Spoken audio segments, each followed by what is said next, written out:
नमस्कार। आज की इस वीडियो में है किंग लियर के फर्स्ट एक्ट का second scene, the Earl of Gloucester's castle. जो सेटिंग है इस सीन की वो अर्ल ऑफ ग्लसेस्टर का किला है।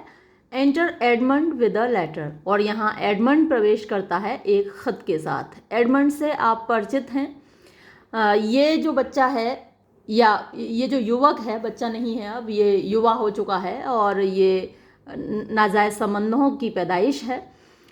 तो उसके हाथ में एक ख़त है। ये जिस तरीके की पैदाइश है उसी तरीके का इसका नेचर भी है, बहुत शातिर है। तो देखिए ख़त पढ़ रहा है, अभी पढ़ेगा, और पढ़ेगा क्या, पढ़ने का नाटक करेगा। खुद ही इसने वो ख़त लिखा है और अपने भाई के नाम से, यानी जो जायज़ लड़का है उसके नाम से ख़त लिखा है, उसको फंसाने के लिए। देखिए, दाव नेचर आर्ट माई गॉडेस, दाव तुम, नेचर प्रकृति, आर्ट माने हो, माई गॉडेस मेरी देवी, यानी प्रकृति तुम मेरी देवी हो। देखिए, इन बच्चों को जो शादी संबंधों के बगैर पैदा होते थे उनको अननेचुरल चाइल्ड कहा जाता था, या इलेजिटिमेट तो है ही, बास्टर्ड उनके लिए वर्ड यूज़ किया जाता है। और यहाँ आयरनिकली वो नेचर को अपनी गॉडेस कह रहा है, अपनी देवी कह रहा है, जबकि उस वक्त की भाषा में इन लड़कों को, इन बच्चों को अननेचुरल कहा जाता था।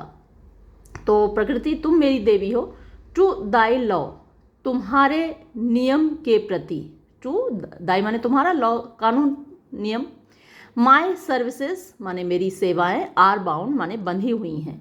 तो मेरे जो भी काम हैं तुम्हारे नियमों से बंधे हुए हैं।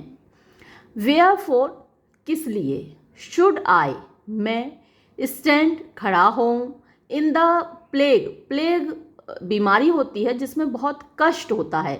तो यहाँ बीमारी के लिए नहीं बल्कि उन कष्टों के अर्थ है इसमें। प्लेग का अर्थ वो कष्ट हैं, वो परेशानियां हैं। और प्लेग ऑफ कस्टम, कस्टम होती हैं रीति रिवाज, तो रीति रिवाज जो कष्ट देते हैं मैं क्यों उनको बर्दाश्त करूं। स्टैंड का मतलब खड़ा हो, मतलब बर्दाश्त करूं। And permit the curiosity of Nations, and permit और इजाज़त दूं, अलाउ करूं। द क्यूरियोसिटी का मतलब यहाँ कंट्रोल है, ऑफ नेशंस देशों की, टू डिप्राइव मी कि वो मुझको डिप्राइव करें, यानी मुझसे छीन लें, मुझे वंचित करें। फॉर दैट केवल इसलिए कि आई एम मैं हूँ, सम 12 और 14 मून शाइन्स कुछ 12 या 14 महीने, मून शाइन्स का मतलब यहाँ मंथ्स है, महीने, लैग ऑफ माने पीछे, यानी छोटा हूँ, अ ब्रदर एक भाई से। तो जो लेजिटिमेट बेटा है ग्लसेस्टर का, तो वो ये कहना चाहता है कि जो रीति रिवाज हैं, रीति रिवाजों के अनुसार जो शादी संबंधों के बाद पैदा होता है बच्चा वही जायज़ होता है, उसी का संपत्ति पर हक होता है और उसी को सम्मान मिलता है। तो मैं अपने आप को क्यों इन सब चीज़ों से वंचित रखूं, क्योंकि मैं अपने, वो कह तो ये रहा है कि मैं अपने भाई से 12-14 महीने छोटा हूं इसलिए, लेकिन वास्तविकता यह है कि वो छोटा होने की वजह से वंचित नहीं है, बल्कि जिन संबंधों की वो पैदाइश है उन संबंधों की वजह से वो डिप्राइव्ड है, वंचित है। वाई बास्टर्ड, आखिर मुझे नाजायज़ क्यों कहा जाता है। वेयरफॉर किस लिए, बेस माने नीच, मुझे नीच क्यों कहा जाता है। व्हेन जबकि, माई डायमेंशंस, डायमेंशंस माने मेरी बॉडी, मेरा हट्टा कट्टा मेरा शरीर है। My dimensions are as well compact, compact माने हेल्दी, प्रोपोर्शनेट, अच्छा खासा सुगठित मेरा शरीर है। माई माइंड एज जनरस, मेरा दिमाग, जनरस माने वैसे उदार होता है, लेकिन यहाँ जनरस का मतलब फुल ऑफ इंफॉर्मेशन, यानी उसमें नॉलेज अच्छी खासी है, जैसे कि जायज़ बच्चों की होती है वैसा ही मेरा दिमाग भी काम करता है। एंड माई शेप, और मेरे शरीर की जो बनावट है, एज ट्रू उतनी ही सच्ची है, एज जितनी के honest madams issue. Honest madam किसको कहा गया है, जो शादीशुदा महिलाएं होती हैं उनको सम्मान मिलता है, उनको ईमानदार माना जाता है, उनको इज्जत दी जाती है। तो वो जो मोहतरमा हैं, शादीशुदा इज्जतदार मोहतरमा हैं, उनका इश्यू माने बच्चा, उनका बेटा, तो जैसे उनके बच्चे होते हैं वैसा ही मैं भी हूँ, हट्टा कट्टा हूँ, मेरा दिमाग सही है, फिर मुझे क्यों नीच कहा जाता है?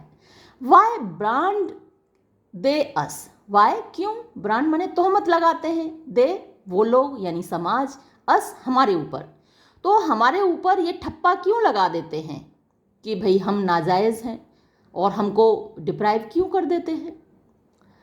Y brand they us with base, base माने नीच, तो हमको हमारे ऊपर नीचता का ठप्पा क्यों लगता है? विद बेसनेस, वही नीचता। बास्टार्डी यानी नाजायज़, नाजायज़ होने मतलब हमारे में कमी क्या है? बास्टार्डी का ठप्पा क्यों लगता है? बेस, बेस, नीच, नीच। Who in the lusty stealth of nature take more composition and fierce quality।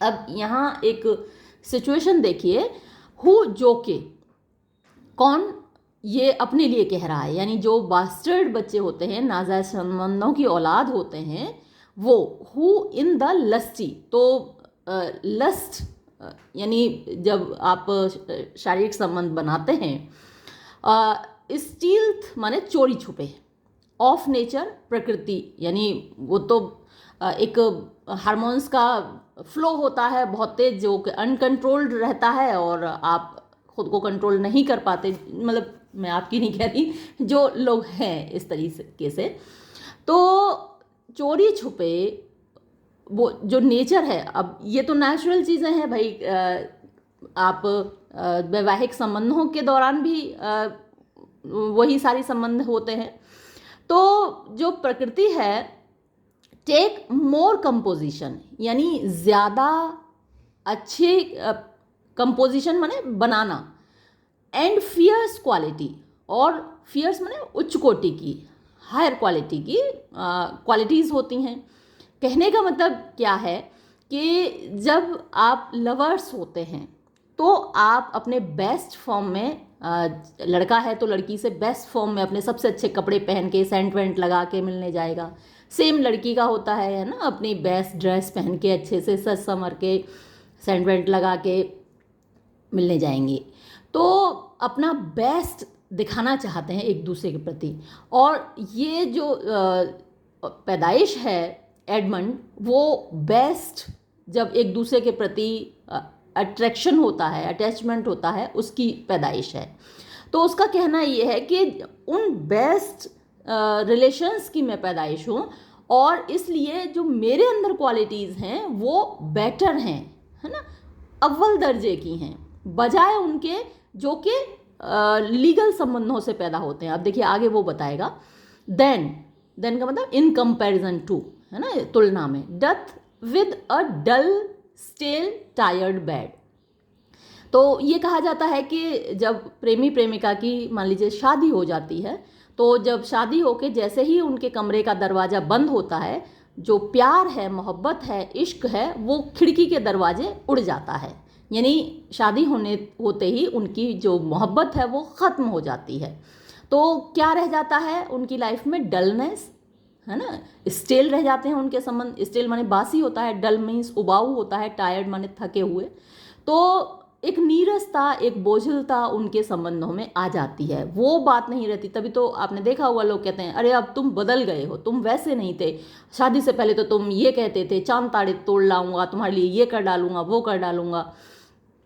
तो लड़ाई झगड़े आपस में शुरू हो जाते हैं, और उन संबंधों की लड़ाई झगड़े से भरे हुए, बोझिलता, नीरसता भरे हुए संबंधों की पैदाइश होते हैं जो शादी के बाद पैदा होने वाले बच्चे। वो ये बात सारी शेक्सपियर कह रहा है, भाई मेरे को ये मत कहिएगा कि मैं कह रही हूँ, मैं तो सिर्फ इंटरप्रेट कर रही हूँ आपको। तो वो ये कह रहा है कि then doth within a dull still tired bed, है ना, तो एक नीरस, उबाऊ, थका हुआ बिस्तर, गो टू द क्रिएटिंग, मतलब वो क्रिएट करते हैं, पैदा करते हैं, अ होल ट्राइब, एक पूरी ट्राइब ऑफ फॉप्स। फॉप्स होते हैं जो बर्बाद करते हैं पैसे को, बने ठने लोग, रईस लोग। तो ये जो लड़के हैं खूब बर्बादियां करते हैं अपने माँ बाप की दौलत की, तो इनसे बेहतर वो अपने को मान रहा है ना। Got between sleep and wake, got माने वो जो पैदा हुए हैं, बिटवीन एस्लीप मतलब नींद, और वेक माने जागना।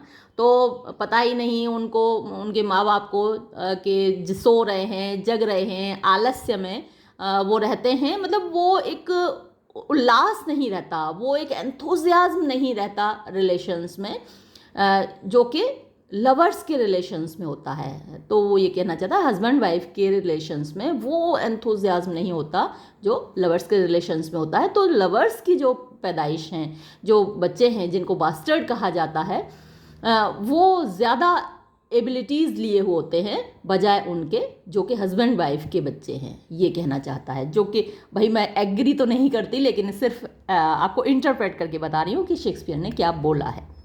शेक्सपियर ने क्या, एडमंड ने बोला है भाई, और वो बोल भी इसलिए रहा है कि अपने आप को जस्टिफाई कर रहा है। हम इससे एग्री नहीं कर सकते।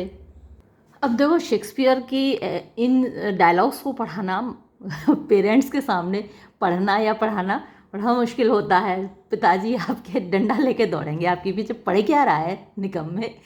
लेकिन क्या करें, है सिलेबस में तो भाई इंटरप्रिटेशन तो करना है उसका। आगे देखिए, वेल देन, ठीक है तो, लेजिटिमेट एडगर, लेजिटिमेट यानी भाई जायज़, Edgar, I must have your land, मैं तुम्हारी जो लैंड है, जो संपत्ति है, उसको तो मैं लेके रहूँगा। Our father's love is to the bastard son as to the legitimate, our father's love, हमारे पिताजी का प्यार, इज़ है to the bastard son, bastard Edmund यानी जो नाजायज़ एडमंड है, भाई उसके प्रति भी तो प्रेम है, वो प्यार था उसकी माँ से, तभी तो पैदा हुआ वो। एज टू द लेजिटिमेट, भाई जितना प्यार लेजिटिमेट से है, जायज़ बेटे से है, उतना मुझसे भी तो है। फाइन वर्ड, शब्द बड़ा बढ़िया है, ये अल्फाज लफ्ज़ बहुत बढ़िया है भाई, लेजिटिमेट, जायज़। वेल, ठीक है, माई लेजिटिमेट, मेरे जायज़, इफ़ दिस लेटर स्पीड, अगर इस ख़त ने अपना काम कर दिया, and my invention thrive, invention मेरी जो प्लान है, मेरा जो योजना है, वो थ्राइव माने काम कर गई। एडमंड द बेस, तो जो एडमंड जो कि नीच है ना, मैं जो कि बास्टर्ड हूँ, वो अपने लिए कह रहा है, तो एडमंड जो बेस है, शेल टू द लेजिटमेट, जो जायज़ है उसके ऊपर राज करेगा नाजायज़, ये कह रहा है। आई ग्रो, मैं तरक्की करूँगा, आई प्रॉस्पर, मैं सफल होऊंगा, तरक्की करूँगा, भौतिक संपन्नता होगी मेरे पास।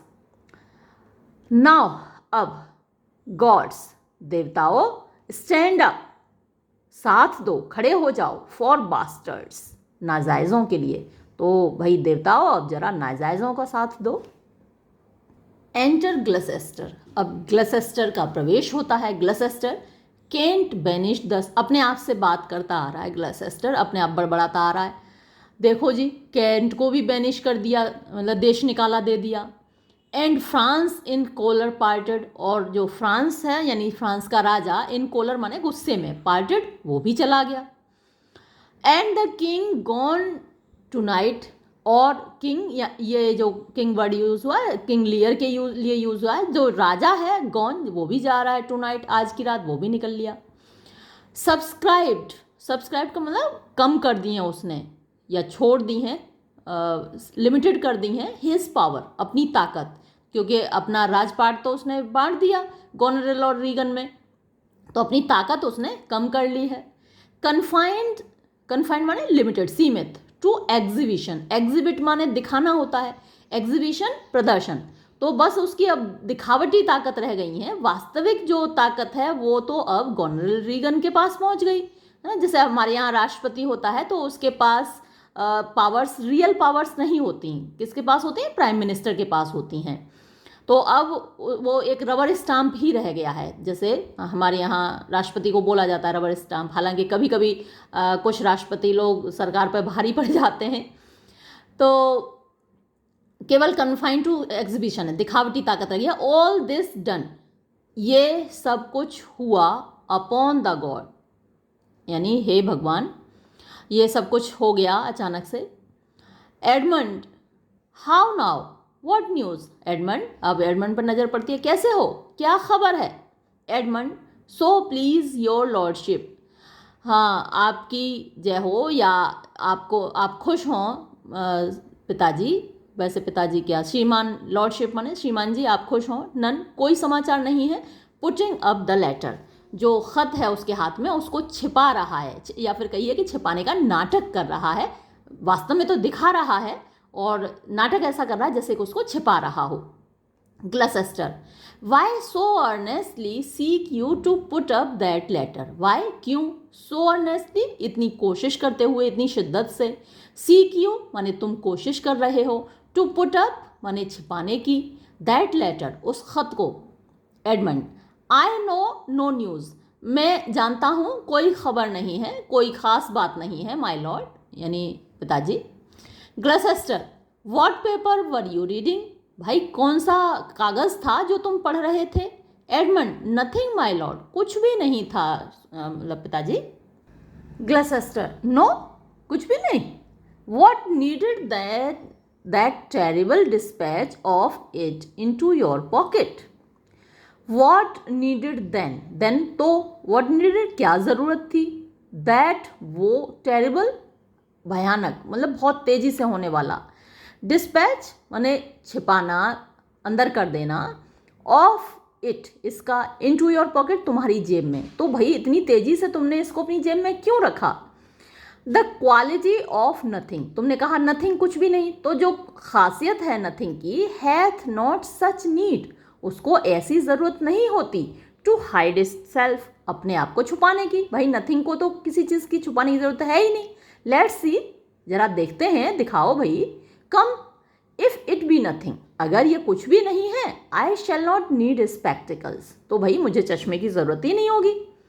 एडमंड, आई बिसीच यू सर, मैं आपसे दरख्वास्त करता हूँ श्रीमान जी, पार्डन मी, मुझे मुआफ़ कर दीजिए, इट इज़ अ लेटर, ये एक ख़त है, फ्रॉम माई ब्रदर, मेरे भाई से वो देखिए खुद ही लिखा है उसने, उसके भाई से नहीं है, that I have not all over read, जो कि मैंने अभी पूरी तरीके से पढ़ा भी नहीं है, and for so much as, और जितना, जहाँ तक मैंने इसको पढ़ा है, आई हैव पेरूज्ड, पेरूज माने पढ़ना, जहाँ तक मैंने इसको पढ़ा है, आई फाइंड तो मैंने पाया है, इट इसको, ख़त को, नॉट फिट कि ये लायक नहीं है, फॉर योर ओवर लुकिंग आपके देखने के, यानी इस लायक नहीं है कि आप इसको देखें।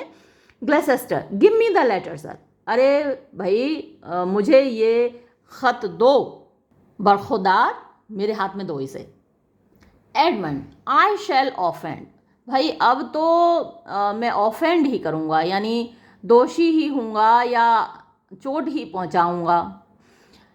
एदर टू डिटेन और गिव इट, अब मैं इस ख़त को छुपा कर रखूँ तो भी ऑफेंड करूँगा और दे दूँ तो भी ऑफेंड करूँगा, भैया दोनों तरफ ही मेरी तो मुसीबत हो गई, दूँ तो भी मुसीबत, ना दूँ तो भी मुसीबत।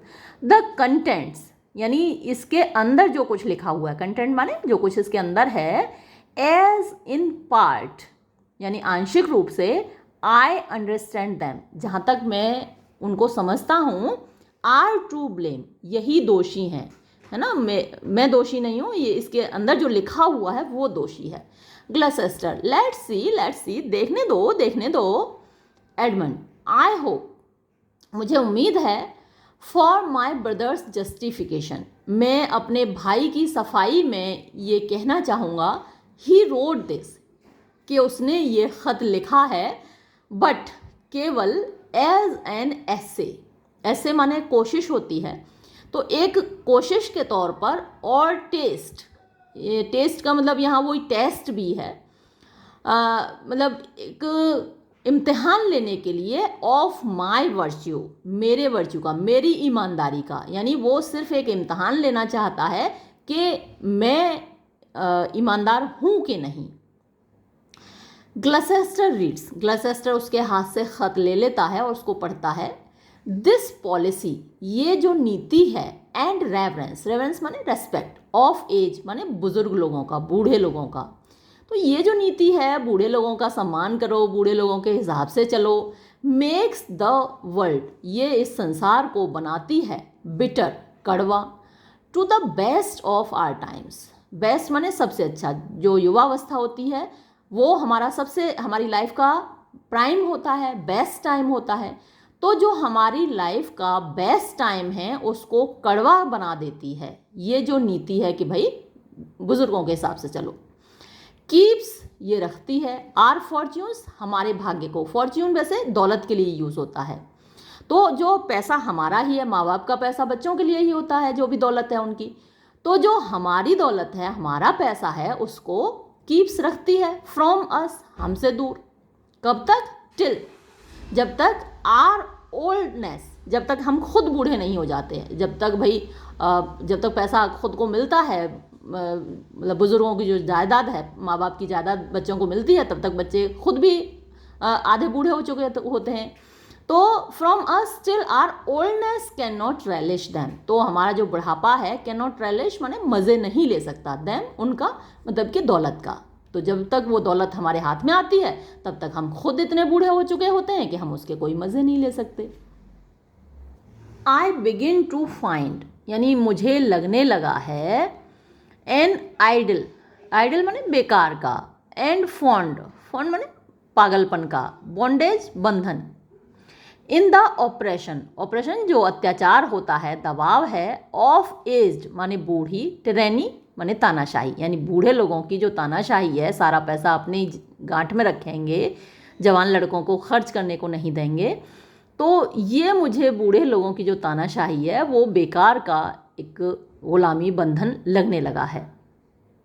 तो aged tyranny who sways, sways माने गवर्न्स, जो कि हमारे ऊपर राज करते हैं, नॉट इसलिए नहीं कि एज इट हैथ पावर उनके पास ताकत है, बट बल्कि एज इट इज सफर्ड ये ऐसा माना जाता है, ऐसा इनको अनुमति दी जाती है हमारे द्वारा। कम टू मी मेरे पास आओ, ऑफ दिस इसके बारे में, दैट ऑफ दिस यानी ताकि इसके बारे में, आई मे स्पीक मोर मैं और ज़्यादा तुमसे बात कर सकूं। इफ़ आर फादर अगर हमारे पिताजी, वुड स्लीप सोते रहें, टिल आई वेक्ड हिम जब तक मैं उनको नहीं जगाता, यू शुड एन्जॉय तो तुम मज़े लोगे, हाफ हिज रेवेन्यू उनकी आधी दौलत का, फॉर एवर हमेशा के लिए, एंड लिव और रहोगे, द ब्लवेड प्रिय ऑफ योर ब्रदर अपने भाई के, एडगर तुम्हारा भाई एडगर। तो ये पूरी प्लान एडमंड की है और उसी ने ये ख़त लिखा है, और लिखा किसके हैंडराइटिंग में? एडगर के हैंडराइटिंग में। अब पढ़े इसको ग्लसेस्टर रहे हैं, और फिर भाई जब ऐसा ख़त पिताजी पढ़ेंगे अपने बेटे का हैंडराइटिंग में तो क्या रिएक्शन होगा आप आराम से अंदाज़ा लगा सकते हैं, कितना गुस्सा आएगा। तो अब गुस्से से भर गए ग्लसेस्टर, अब उनका रिएक्शन देखिए। अच्छा, कॉन्स्पिरेसी, मेरे खिलाफ षड्यंत्र चल रहा है। Sleep till I waked him, अच्छा तब तक सोएंगे जब तक हम उनको नहीं जगाते। You should enjoy half his revenue, तुम उसकी आधी दौलत के मजे लोगे। माय सन एडगर, मेरा बेटा Edgar, had he a hand to write this, उसके हाथ कैसे चल गए ये लिखने के लिए, कैसे हिम्मत हुई उसकी। A heart and brain to breed it in, a heart कहाँ से लाया वो ऐसा दिल, एंड ब्रेन कहाँ से लाया वो ऐसा दिमाग, टू ब्रीड, ब्रीड माने पैदा होना, इट माने ये, इन जिसके अंदर, यानी ऐसे दिलो दिमाग वो कहाँ से लेके आया जिसमें ये बातें पैदा हुई, ये प्लान पैदा हुआ। When came this to you, ये खत तुम्हारे पास कब आया।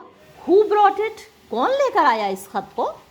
Edmund, It was not brought me, my lord, श्रीमान जी ये मेरे पास लाया नहीं गया था। There's the cunning of it, इसमें ये चालाकी है।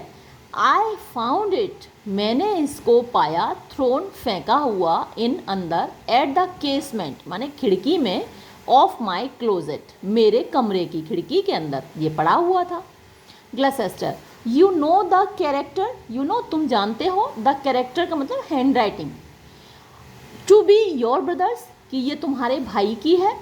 एडमंड, इफ़, अगर, द मैटर, जो इसमें लिखा हुआ है, वर, होता, गुड, अच्छा। माई लॉर्ड, मेरे स्वामी, अगर इसके अंदर जो कंटेंट्स हैं, जो लिखा हुआ है, वो अच्छा होता, आई डर्स्ट, तो मुझ में हिम्मत थी, स्वीयर इट, कसम खाने की, इट वर हिज, कि ये मेरे भाई का ही हैंड राइटिंग है। बट, लेकिन, इन रिस्पेक्ट ऑफ दैट, जहाँ तक इसका संबंध है, यानी इसके अंदर जो लिखा हुआ है, मैटर का संबंध है, आई वुड फेन, मैं खुशी से चाहूँगा, क्या, थिंक, सोचना, इट वर नॉट, कि ये उसकी हैंड राइटिंग नहीं है। ग्लसेस्टर, इट इज़ हिज, अरे भाई ये उसी की हैंड राइटिंग है। Edmund, it is his hand my lord, हाँ ये उसी की हैंड राइटिंग है स्वामी, बट आई होप, लेकिन मुझे पूरी उम्मीद है, his heart is not in the contents, उसका दिल इस कंटेंट्स में नहीं है, यानी उसने ये जो कुछ लिखा है दिल से नहीं लिखा है। देखिए कितना बनावटी है। Gloucester, has he never before sounded you in this business, यानी पहले कभी, नेवर बिफोर, पहले कभी नहीं, साउंडेड यू, तुमसे बात की है, इन दिस बिजनेस, इस बारे में, क्या ऐसी बात उसने पहले कभी नहीं की तुमसे इस बारे में। एडमंड, नेवर माय लॉर्ड, कभी नहीं कहा पिताजी, but I have heard him oft maintain it to be fit, काफ़ी लंबा सेंटेंस है, चलिए इतना इतना ही कर देते। बट, लेकिन, आई हैव हर्ड हिम, मैंने उसको सुना है, ऑफ्ट मीन्स अक्सर, मेंटेन इट, यानी ऐसा विचार रखता है वो, ऐसा मानता है, टू बी फिट, कि ये उचित है, फिट माने प्रॉपर है, सही है। सन्स, के बेटों को, एट परफेक्ट एज, यानी बालिग होने पर, सही उम्र होने पर, एंड फादर्स, और जब पिताजी लोग, डिक्लाइंड, जब वो बूढ़े हो जाएं, द फादर शुड बी, यानी पिताजी को होना चाहिए, एज वार्ड, माने संरक्षित, टू द सन, बेटे का, यानी वैसे तो पिताजी पैट्रन होते हैं और बच्चा वार्ड होता है। जब आप स्कूल के या उस पर साइन कराते हैं तो उसमें लिखा होता है वार्ड, वार्ड के जो गार्जियन होते हैं, गार्जियन के साइन होते हैं। तो जब बुढ़ापा आ जाए तो जो पिताजी हैं उनको तो वार्ड होना चाहिए और बेटे को उनका गार्जियन होना चाहिए, वो ये कहना चाहता है। The father should be as ward to the son, बच्चे का वार्ड होना चाहिए, पाल्य होना चाहिए, पाल्य कहते हैं। एंड द सन, और जो बेटा है, मैनेज, उसको संभालना चाहिए, हिज रेवेन्यू, उनकी दौलत, जायदाद। ग्लसेस्टर, ओ विलेन विलेन, अरे शैतान शैतान, बदमाश। His very opinion in the letter, हाँ यही तो उसका इरादा है, उसका ख्याल है जो इस खत में दिख रहा है। एभर्ड विलेन, एभर माने घृणित, नफरत के काबिल, तो घृणित, दुष्ट, अननेचुरल, अस्वाभाविक, यानी जो नेचुरल नहीं है, नेचर के खिलाफ है। डिटेस्टेड, डिटेस्ट माने भी नफरत करना होता है, नफरत के काबिल। ब्रूटिश, दुष्ट, विलन वही नालायक, खलनायक। वर्स देन ब्रूटिश, ब्रूटिश वही जंगली होते हैं, तो तुम तो जंगलियों से भी ज़्यादा बुरे हो। गो सिर्रा, जाओ सिर्रा, यानी एडमंड को बोल रहा है, सीख हिम, ढूंढो उसको। आई विल एप्रीहेंड हिम, मैं उसको, एप्रीहेंड का मतलब अरेस्ट करना होता है, मैं उसको गिरफ्तार कराऊंगा। एबोमिनेबल विलेन, घृणित, दुष्ट। वेयर इज ही, कहाँ है वो उल्लू का पट्टा। अब यहाँ पे तो गाली नहीं है, लेकिन ऊपर इतनी सारी गालियाँ हैं तो मुझे बहुत सारी गालियाँ याद नहीं आ रही हैं, लेकिन उल्लू का पट्टा तो अक्सर बोलते ही हैं। Edmund, I do not well know, मुझे अच्छे से नहीं मालूम है, माई लॉर्ड, मेरे स्वामी या अब्बा हुजूर। If it shall please you, अगर आप खुश हों, टू सस्पेंड, यानी अभी इसको सस्पेंड कर दें, रोक दें, किस चीज़ को, योर इंडिग्नेशन, अपने गुस्से को, क्रोध को, एंगर को, अगेंस्ट माई ब्रदर, जो मेरे भाई के खिलाफ है, टिल, जब तक कि यू कैन डराइव, आप डराइव को मतलब प्राप्त कर सकें, ऑब्टेन कर सकें, हासिल कर सकें, फ्रॉम हिम, उससे, बेटर, बेहतर, टेस्टिमनी माने प्रूफ, प्रमाण, ऑफ हिज इंटेंट, उसके इरादों का, यू शैल रन, तो आप चलेंगे, अ सर्टेन कोर्स, एक निश्चित रास्ते पर, यानी तभी आप सही से डिसाइड कर पाएंगे कि क्या करना है। पहले उससे बात कर लीजिए, मिल जाने दीजिए और इसका प्रूफ उससे निकलवाइए। Where if you violently proceed against him mistaking his purpose, ये फिर लंबा सेंटेंस है, वेयर एज होना चाहिए, देखिए आगे कुछ आएगा, यानी जबकि इफ़ यू, अगर आप वायलेंटली माने हिंसक तरीके से, प्रोसीड आगे बढ़ेंगे, अगेंस्ट हिम उसके खिलाफ, मिस्टेकिंग यानी गलत समझते हुए, हिज पर्पस उसके इरादों को, इट वुड मेक तो इससे पैदा हो जाएगा, अ ग्रेट गैप यानी बहुत ज़्यादा गैप, फासला पैदा हो जाएगा, इन योर ओन ऑनर, आपके खुद के सम्मान में, आपकी खुद की इज्जत घट जाएगी अगर आपने गलत तरीके से अपने ही बेटे को परस्यू किया, एंड शेक इन पीसेस, और टुकड़े टुकड़े कर देगा, बिखेर देगा, शैटर कर देगा, द हार्ट दिल, हृदय, ऑफ हिज ओबीडियंस, उसकी ओबीडियंस का मतलब वो एक अभी तक जैसा मालूम था आज्ञाकारी बेटा है, और आज्ञाकारी बेटे का उसके अंदर एक दिल है, तो उसका वो दिल टूट जाएगा, टुकड़े टुकड़े होकर बिखर जाएगा अगर आपने उसके इरादों को मिस इंटरप्रेट किया हो, गलत समझा हो। आई डेयर, मैं यकीन से या मुझ में हिम्मत है, डेयर माने हिम्मत होना होता है, पॉन माने गिरवी रखना होता है, तो मैं गिरवी रख सकता हूँ या दांव पर लगा सकता हूँ, पॉन डाउन माई लाइफ, मेरी खुद की ज़िंदगी, फॉर हिम उसकी खातिर। तो देखिए कितना बनावटी है ना, मैं अपनी खुद की ज़िंदगी उसकी खातिर दांव पर लगा सकता हूँ, जबकि उसके खिलाफ खुद ही पूरा प्लान बना रहा है, षड्यंत्र रच रहा है।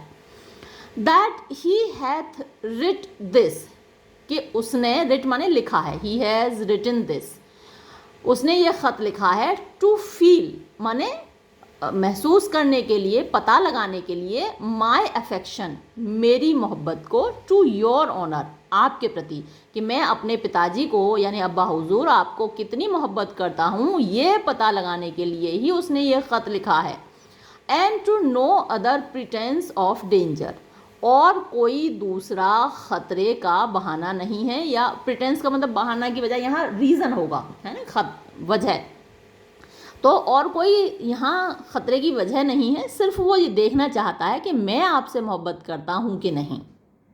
ग्लसेस्टर, थिंक यू सो, तुम ऐसा सोचते हो। एडमंड, इफ़ योर ऑनर जज इट मीट, इफ़ अगर, योर ऑनर आप पिताजी, जज माने, इट इसको, मीट माने प्रॉपर, सही, सुइटेबल, अगर आपको ये अच्छा लगता है।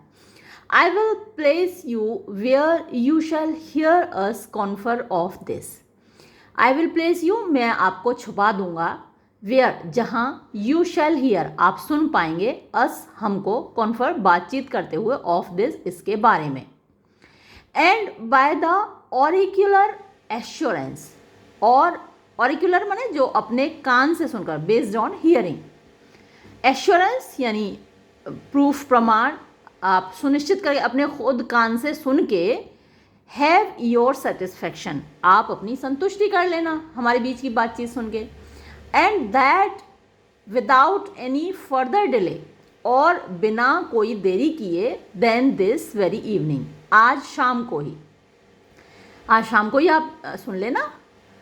ग्लसेस्टर, he can not be such a monster, वो ऐसा राक्षस नहीं हो सकता मेरा बेटा। एडमंड, नॉर इज नॉट, और वो है भी नहीं, श्योर पक्का, यकीनन वो ऐसा नहीं है। Gloucester, to his father that so tenderly and entirely loves him, to his father यानी अपने पिता के प्रति, इतना मॉन्स्ट्रस नहीं हो सकता वो अपने बाप के प्रति, दैट जो कि अपने लिए कह रहा है कि वो बाप जो कि सो टेंडरली इतने अच्छे से, इतने नाजुकता से, इतने अफेक्शनेटली, एंड एंटायरली माने कंप्लीटली, लव्स हिम उससे प्यार करता है, भाई एक ही बेटा है, उससे इतनी मोहब्बत करता है, और उसी बाप के प्रति वो इतना शैतान, इतना राक्षस, इतना दुष्ट कैसे हो सकता है। हेवन एंड अर्थ, आकाश पाताल, धरती आकाश एक हो जाएं। एडमंड सीक हिम आउट, उसको ढूंढो। Wind me into him I pray you. Wind वैसे जो घड़ी में चाबी देने के लिए आता है शब्द, और यहाँ है मतलब मुझे उसके पास ले जाओ, उसे मेरे पास लाओ। वाइंड मी इनटू हिम, मुझसे मेरे पास लाओ। आई प्रे यू, मैं तुमसे दरख्वास्त करता हूँ।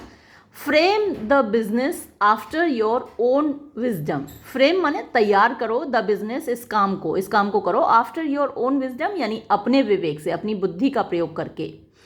I would unstate myself to be in a due resolution.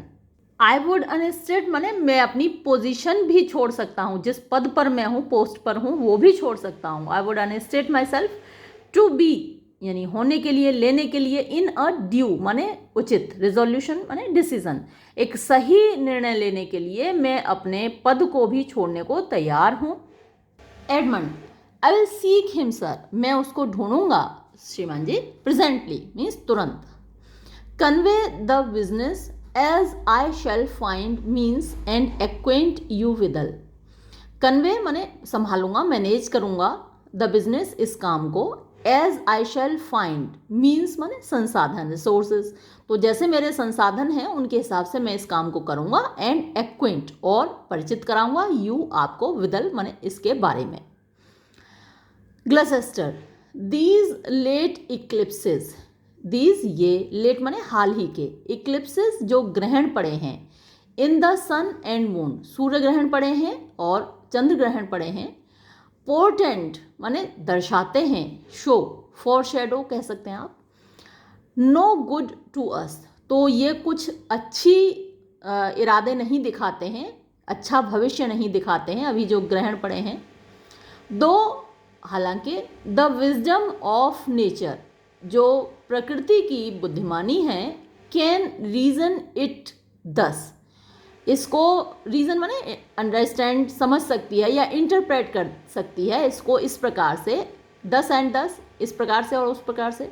Yet nature finds, फिर भी जो प्रकृति है वो पाती है, इटसेल्फ अपने आप को, स्कर्ज्ड, स्कर्ज्ड माने पीड़ित, suffering from, by the sequent effect, sequent आप सबसीक्वेंट कह सकते हैं, यानी जो इसके इफ़ेक्ट्स हैं, परिणाम हैं, जो इसके कंसिक्वेंसेस हैं, उससे प्रकृति अपने आप को पीड़ित पाती है। तो जब भी ग्रहण पड़ते हैं, इक्लिप्सेस होते हैं, हालांकि वो एक भौगोलिक घटनाएं हैं, सामान्य सी घटनाएं हैं, लेकिन एस्ट्रोनॉमी में उनको अलग तरीके से इंटरप्रेट किया जाता है। लव कूल्स, मोहब्बत ठंडी हो रही है। लव एक वार्म फीलिंग है, वार्मथ होती है, संबंधों में गर्माहट पैदा करता है, लेकिन यहाँ मोहब्बत ठंडी हो रही है मतलब संबंधों में से प्रेम ख़त्म हो रहा है, मोहब्बत ख़त्म हो रही है। फ्रेंडशिप फॉल ऑफ, दोस्तियाँ टूट रही हैं। ब्रदर्स डिवाइड, भाई आपस में बट रहे हैं। इन सिटीज़, शहरों में, म्यूटनीज माने रिवोल्ट हो रहे हैं, विद्रोह हो रहे हैं। इन कंट्रीज़, देहातों में, डिस्कॉर्ड, झगड़े हो रहे हैं। इन पैलेसेस, महलों में, ट्रेजन माने गद्दारी हो रही है, महलों में भी षड्यंत्र चलते ही रहते हैं।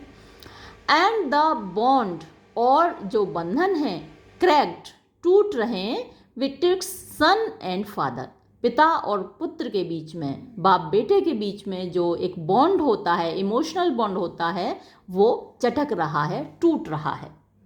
दिस विलेन ऑफ माइन, ये दुष्ट जो कि मेरा है, मेरी ही पैदाइश है, कम आ गया है, अंडर द प्रेडिक्शन, भविष्यवाणी के अंदर, यानी ये जो ग्रहों का प्रभाव है, ये जो इक्लिप्सेस का, ग्रहण का प्रभाव है, उसके अंदर आ गया है।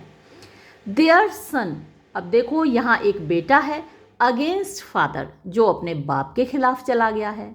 द किंग, और उधर एक राजा है, फॉल्स, जो गिर गया है, फ्रॉम बायस ऑफ नेचर, यानी प्रकृति के जो बायस है, पक्षपात है, प्रकृति के पक्षपात का शिकार हो गया है। यानी जो किंग लियर है उसको अपनी बेटियों के साथ एक जैसा व्यवहार करना चाहिए था, कॉर्डिलिया को भी उतना ही अपना राज्य का हिस्सा देना चाहिए था, 1/3, लेकिन वो उसने अपनी बेटियों के साथ पक्षपात किया। तो इधर बेटा अपने बाप के खिलाफ है और उधर एक बाप अपनी बेटी के खिलाफ हो गया है। देयर्स फादर अगेंस्ट चाइल्ड, वहाँ एक पिता है जो अपनी बेटी के खिलाफ है। वी हैव सीन, हमने देखा है। The best of our time, अपने सबसे अच्छा वक्त हम देख चुके हैं। Machinations, hollowness, treachery and all ruinous disorders, machine से बना है या मैकेनिज्म भी होता है, तो आप उसको मैकिनेशंस कह सकते हैं या मशीनेशंस कह सकते हैं। और यहाँ इसका मतलब है चालबाजियाँ, चालाकियाँ, इंट्रीज, षड्यंत्र। हॉलोनेस, खोखलापन, है ना, संबंधों में खोखलापन है, कोई सॉलिडिटी नहीं है। और ट्रेचरी माने गद्दारी, एंड ऑल, और सारे, रुइनस माने जो डिवेस्टेटिंग हैं, डिस्ट्रक्टिंग हैं, विनाशकारी। डिसऑर्डर्स माने उतार चढ़ाव। फॉलोज अस यानी हमारा पीछा कर रहे हैं। डिसक्वाइटली, क्वाइट माने शांत होता है और डिसक्वाइटली माने अशांतिपूर्ण, शोर शराबे के साथ। टू आर ग्रेव्स, हमारी कब्रों की ओर, यानी अब हम जब तक मरेंगे तब तक ये सारी चीज़ें हमारा पीछा करती रहेंगी। फाइंड आउट, ढूंढो, दिस विलेन, इस शैतान को, Edmund. It shall loose the nothing, इससे तुम्हारा कोई नुकसान नहीं होगा। डू इट केयरफुली, ये सावधानी से काम करना, तुम सतर्क रहना। And the noble and true hearted Kent banished, अब देखो ये बात वो अपने आप से कह रहा है कि देखो जो अच्छा और ट्रू हार्टेड, सच्चे दिल वाला कैंट है, उसको देश निकाला दे दिया गया। बेनिश्ड में देश निकाला दे दिया। हिज ऑफेंस, उसका गुनाह क्या था? ऑनेस्टी, सिर्फ ईमानदारी। टिस स्ट्रेंज, ये बड़ा विचित्र है। Edmund, this is the excellent foppery of the world, ये बड़ी शानदार बेवकूफ़ी है, मूर्खता है, ऑफ द वर्ल्ड, संसार की। देखो ये जो स्पीच है मेरी पसंदीदा स्पीचेस में से एक है, यानी दुष्ट लोगों के मुंह से भी कितनी अच्छी चीज़ें निकलती हैं कि जब भी हमारे साथ कुछ बुरा होता है तो हम उसका दोष अपने सितारों पर मढ़ देते हैं, हमारा तो जी भाग्य ही ख़राब है। तो this is the excellent foppery of the world, ये बड़ी अच्छी मूर्खता है इस संसार की। दैट के व्हेन वी आर सिक, जब हम बीमार होते हैं, इन फॉर्च्यून, भाग्य में, मतलब जब हमारे दुर्दिन चल रहे होते हैं, बुरा वक्त चल रहा होता है, ऑफन, अक्सर, the surfeit of our own behaviour, the surfeit का मतलब वो जो परिणाम होता है, रिजल्ट होता है, ऑफ आर ओन बिहेवियर, हमारे खुद के व्यवहार का। जैसे कि अब इसके साथ, ग्लसेस्टर के साथ हो रहा है, उसने कोशिश नहीं कर रहा कि पता लगाए अच्छे से कि ये जो ख़त है वो सच्चा है भी कि नहीं। बचपन से जिस बेटे को पाला पोसा है, क्या आप उसकी नेचर नहीं जानते कि वो कैसा है बच्चा? तो पता लगाने की बजाय अपने व्यवहार की वजह से ही अब ये सफ़र करेगा। तो often the surfeit of our own behaviour, हमारे खुद के बिहेवियर का परिणाम होता है। वी मेक गिल्टी, हम दोष लगा देते हैं, ऑफ आर डिजास्टर्स, अपनी परेशानियों का। किसके ऊपर दोष लगा देते हैं? द सन, सूरज के ऊपर, द मून, चंद्रमा के ऊपर, एंड द स्टार्स, और सितारों के ऊपर। एज इफ, जैसे कि, वी वर विलेंस, हम खलनायक हों, on necessity, fools by heavenly compulsion, मतलब कि ऑन नेसेसिटी, आवश्यक रूप से, फूल्स, हम लोग बेवकूफ़ बने हैं, बाय हेवनली कंपल्शन, यानी जो हमारा भाग्य है या फिर ईश्वर ने कंपेल किया हो हमको बेवकूफ़ बनने के लिए, बदमाश बनने के लिए, नालायक बनने के लिए। नेव्स, नेव्स भी वही बदमाश होते हैं। थीव्स, चोर होते हैं। एंड ट्रेचरर्स, गद्दार होते हैं। बाय स्फीयरिकल प्रीडोमिनेंस, स्फीयरिकल यानी जो गोले हैं आसमान में घूम रहे हैं, ग्रह नक्षत्र, प्रीडोमिनेंस, उनकी प्रीडोमिनेंस की वजह से, यानी वो डोमिनेट कर रहे हैं हमारे भाग्य को। जो कुछ भी घटनाएं हो रही हैं, हम चोर हैं, डाकू हैं, शैतान हैं, क्रिमिनल हैं, तो वो सब हमारे सितारों की वजह से हो रहा है। ड्रंकार्ड्स हम पियक्कड़ हैं, लायर्स झूठे हैं, एडल्टरर्स व्यभिचारी हैं। बाय एन एनफोर्स्ड ओबीडियंस, एक एनफोर्स माने जबरदस्ती की, ओबीडियंस माने आज्ञा पालन कर रहे हैं हम, ऑफ प्लानिटरी इन्फ्लुएंस, प्लानिटरी माने ग्रहों का, इन्फ्लुएंस प्रभाव। तो हमारे जो भाग्य के ग्रह नक्षत्र हैं वो हमको बाध्य कर रहे हैं कि हम दारूबाज बने, झूठे, मक्कार, फरेबी, है ना, व्यभिचारी, जितने भी हमारे दुर्गुण हैं उनके लिए हम अपने सितारों को दोषी ठहराते हैं। And all that we are evil in, और जितनी भी बुराइयां हैं जिनमें हम पड़े हुए हैं, by a divine thrusting on, के एक डिवाइन यानी दैवीय, ईश्वरीय, थ्रस्टिंग ऑन हमारे ऊपर थोप रहा है, एक ईश्वर हमें बाध्य कर रहा है, कोई देवता देवी हमें बाध्य कर रहे हैं। एन एडमिरेबल इवेजन, एडमिरेबल तारीफ के काबिल, प्रशंसनीय, इवेजन माने बचना, तो हमने एक बचने का तरीका निकाल लिया है।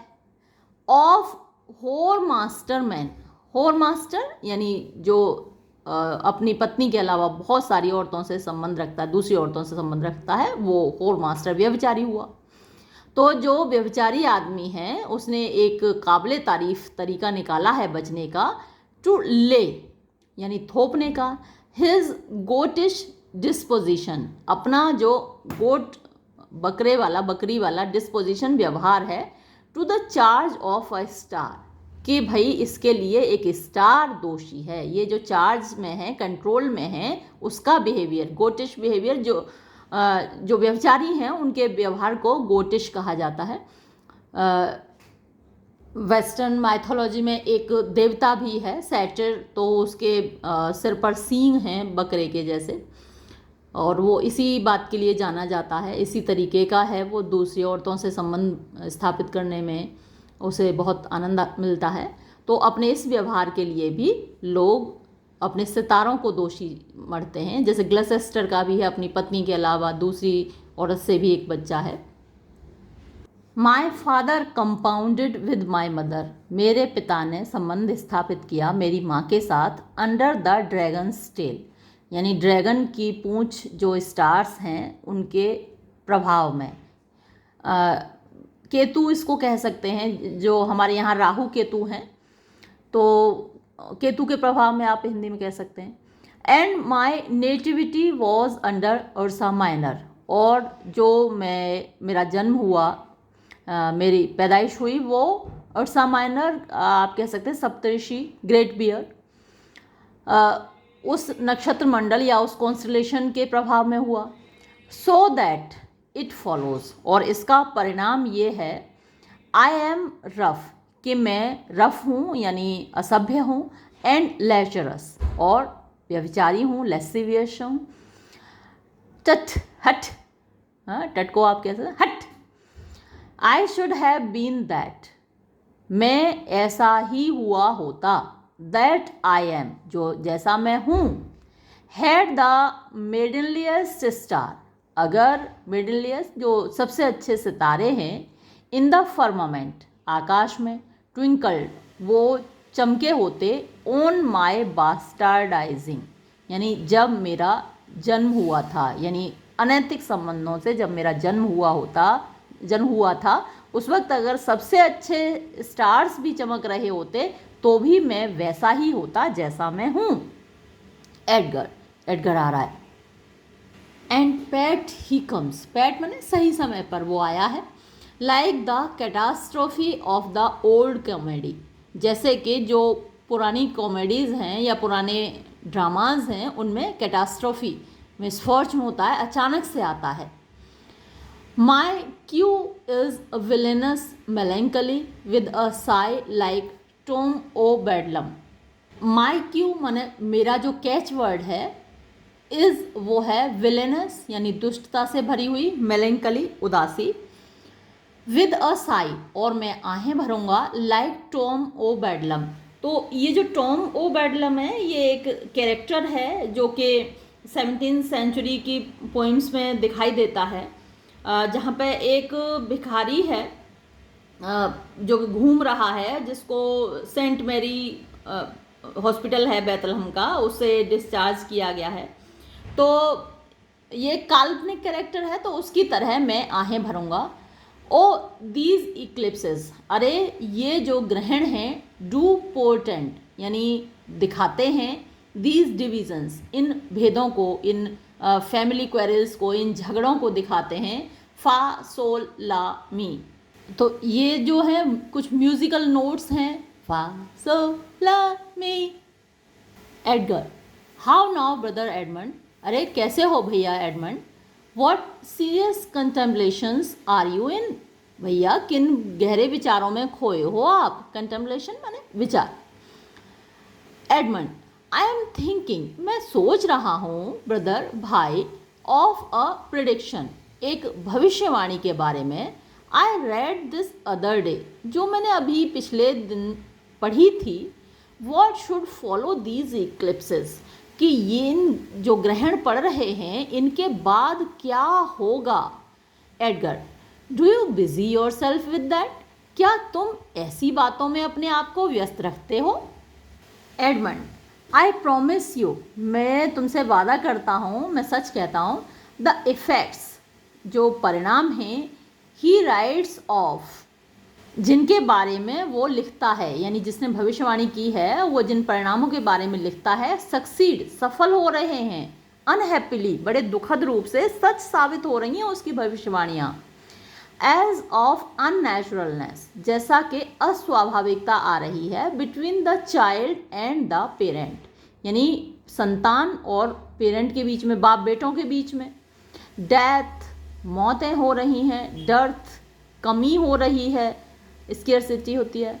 डिसोल्यूशंस माने ब्रेकअप हो रहे हैं, संबंध टूट रहे हैं। ऑफ एंशियंट माने पुराने, एमिटीज माने रिलेशन, पुराने संबंध टूट रहे हैं। डिविजन्स इन स्टेट, स्टेट में, राज्य में बंटवारे हो रहे हैं। मीनेसेस, वही परेशानियाँ।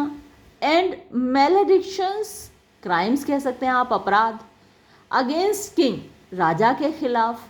एंड नोबल्स, और जो श्रेष्ठ लोग हैं, दरबारी लोग हैं, सामंत लोग हैं, उनके खिलाफ। नीडलेस, जिनकी ज़रूरत नहीं है। डिफिडेंसेस, सस्पिशंस आप कह सकते हैं, शक पैदा हो रहे हैं। बैनिशमेंट, यानी देश निकाला दिया जा रहा है। ऑफ फ्रेंड्स, दोस्तों को।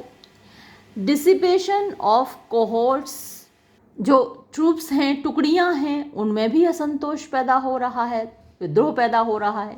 न्यूप्शियल माने शादी जो संबंध हैं, ब्रीचेस, वो भी टूट रहे हैं। And I know not what, और जाने क्या क्या, मुझे पता नहीं, हो रहा है ऐसा। Edgar, how long have you been a sectary astronomical, यानी तुम कब से इन भविष्यवाणियों में विश्वास करने लगे। एडमंड, कम छोड़ो। When so you my father last, तुमने पिताजी को अंत में कब देखा था, लास्ट कब देखा था। Edgar, the night gone by, पिछली रात को ही देखा था। Edmund, spake you with him, क्या तुमने उनसे बात की थी। एडगर, 2 hours टुगेदर, हाँ 2 घंटे हमने लगातार बात की थी। Edmund, parted you in good terms, क्या तुम लोग एक दूसरे से विदा हुए थे अच्छे संबंधों के साथ, अच्छे व्यवहार के साथ। Found you know displeasure in him, क्या वो तुमसे बिल्कुल भी नाखुश नहीं थे। बाय वर्ड और काउंटिनेंस, उन्होंने कुछ बुरे शब्द तुमको बोले हों, या उनका जो काउंटिनेंस, चेहरा है, चेहरे के जो जेस्चर्स हैं, हाव भाव हैं, फेशियल एक्सप्रेशंस हैं, उनमें तुमने कुछ अलग देखा हो। एडगर, नॉट एट ऑल, बिल्कुल नहीं। Edmund, bethink yourself wherein you may have offended him, मतलब कि बी थिंक का मतलब याद करने की कोशिश करो, योर सेल्फ वेयर इन, कि कहाँ, कैसे। यू मे हैव ऑफेंडेड, तुमने उनको चोट पहुँचाई हो, तुमने हर्ट किया हो, नाराज़ किया हो। Him, and at my entreaty, और मेरी तुमसे गुजारिश ये है, forbear his presence, forbear माने बच कर रहो, अवॉइड करो उनकी प्रेजेंस को, मतलब उनके सामने जाने से बचो। अनटिल, जब तक के, सम लिटिल टाइम, कुछ थोड़ा सा समय, हैथ क्वालिफाइड, शांत न कर दे, मॉडिफाई न कर दे, रिड्यूस न कर दे, कम न कर दे, द हीट, गर्मी को, ऑफ हिज डिसप्लेजर, उनके गुस्से की। यानी वो तुमसे नाराज़ हैं तो थोड़ा समय तुम उनसे अवॉइड ही करो, उनसे मिलो मत ताकि उनका गुस्सा कम हो जाए। विच एट दिस इंस्टेंट, जो कि इस वक्त सो रेजित हिम, उनके अंदर इतना भरा हुआ है, that with the mischief of your person, कि बस तुम्हारी मिस्चीफ माने वैसे शैतानी होती है, ऑफ योर पर्सन तुम्हारे व्यक्तित्व की, तो तुम्हारी प्रेजेंस मात्र से इट वुड स्केयर्सली एले, यानी ये मुश्किल से ही कम होगा, है ना, तुम्हें या फिर तुम्हें शारीरिक दंड दे के भी मुश्किल से ही कम होगा, ये कह सकते हो आप।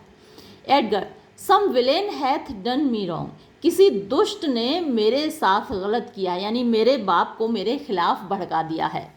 बेचारे को समझ नहीं आ रहा कि वो दुष्ट उसके सामने ही खड़ा है भाई के रूप में। एडमंड, दैट्स माई फियर, यही डर मुझको भी है। आई प्रे यू, मैं तुमसे गुजारिश करता हूँ, have a continent forbearance till the speed of his rage goes slower. मैं तुमसे ये दरख्वास्त करता हूँ कि हैव अ कंटिनेंट, कंटिनेंट आप कह सकते हैं संतोष से भरी हुई, शांत प्रकार की। फॉरबियरेंस आप स्वभाव कह सकते हैं। तो तुम अपने आप को जरा शांत रखो, कंट्रोल रखो, नियंत्रित रखो, टिल जब तक कि द स्पीड, जो स्पीड है, गति है, ऑफ हिज रेज, उनके गुस्से की, गो स्लोअर, वो कम ना हो जाए। एंड एज आई से, और जैसा कि मैं कहता हूँ, रिटायर विद मी, मेरे साथ चलो, टू माई लॉजिंग, मेरे घर, फ्रॉम वेंस, जहाँ से, I will fitly bring you, मैं तुम्हें सही समय पर लाऊंगा, to hear my lord speak, और अपने पिताजी से तुम्हारी बात कराऊंगा। प्रे ये, मैं तुमसे प्रार्थना करता हूँ, गो, जाओ, देयर्स माई की, ये लो, मेरे घर की चाबी है। If you do stir abroad, और अगर तुम बाहर निकलो भी, इफ़ यू डू स्टर यानी निकलो तुम, एब्रॉड माने बाहर, गो आर्म्ड, तो हथियार लेकर ही निकलना। एडगर, आर्म्ड ब्रदर, भाई मैं हथियार लेके निकलूं? एडमंड, ब्रदर, भाई, I advise you to the best, ये एडवाइस VISE होना चाहिए, वर्ब की फॉर्म में जब होता है तो SE होता है। मैं तुमको सबसे अच्छी सलाह दे रहा हूँ, गो आर्म्ड, हथियार लेकर ही निकलना।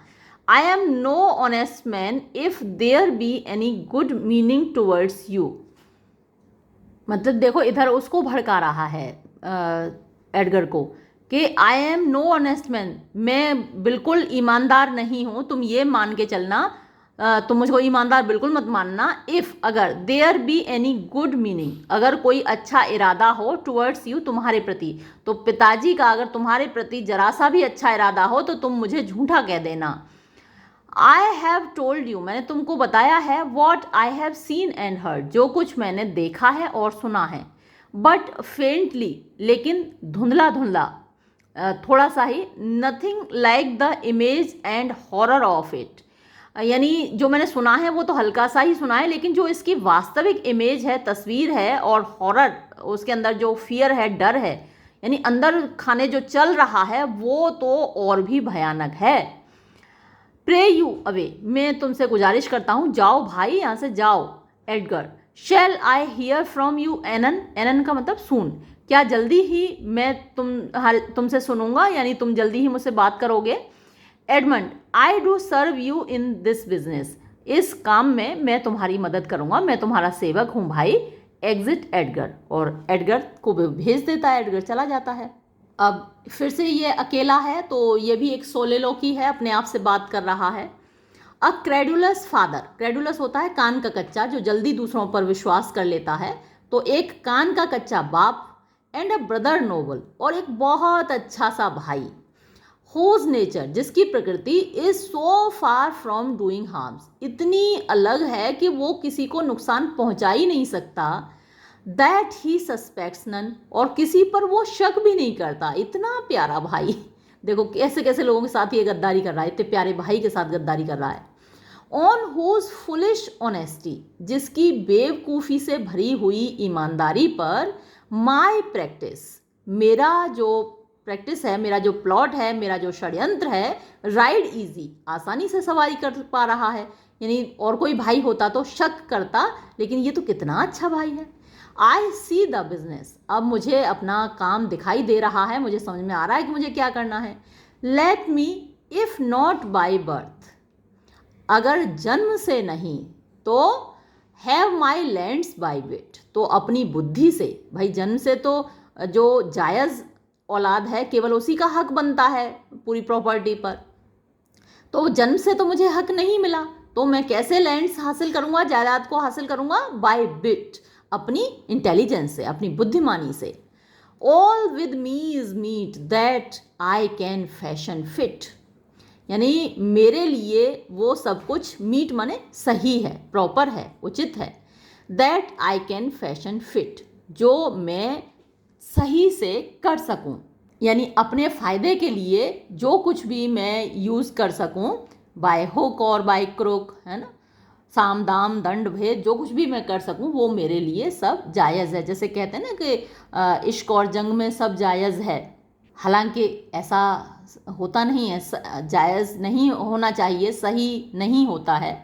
हमारे यहाँ, हमारी संस्कृति में तो ऐसा बिल्कुल नहीं पढ़ाया गया है। हमारे यहाँ जंग में भी नाजायज़ तरीके से काम नहीं करते। हमारे यहाँ युद्ध जो होता है वो भी धर्म युद्ध होता है। जैसे जो दुश्मन की सेना होती है, कभी भी उसके पीने का पानी में जहर नहीं मिलाया जाता, जैसे कि दूसरे लोग करते हैं, जो जिनका ये मानना है कि इश्क और जंग में सब जायज़ है। हमारे यहाँ ऐसे कभी कोई नियम नहीं बने। हमेशा युद्ध भी धर्म के साथ लड़ा गया है, प्रेम हमेशा धर्म के साथ किया गया है। लेकिन ये कहीं और के आइडियल्स हैं, कहीं और के आदर्श हैं, जहाँ इश्क और जंग में सब जायज़ होता है। तो खैर ये सीन यहाँ पर ख़त्म हुआ। आगे हम और बात करेंगे वो अगले वीडियो में, अगले सीन के साथ। ये वीडियो मैं यहीं समाप्त करूँगी। धन्यवाद।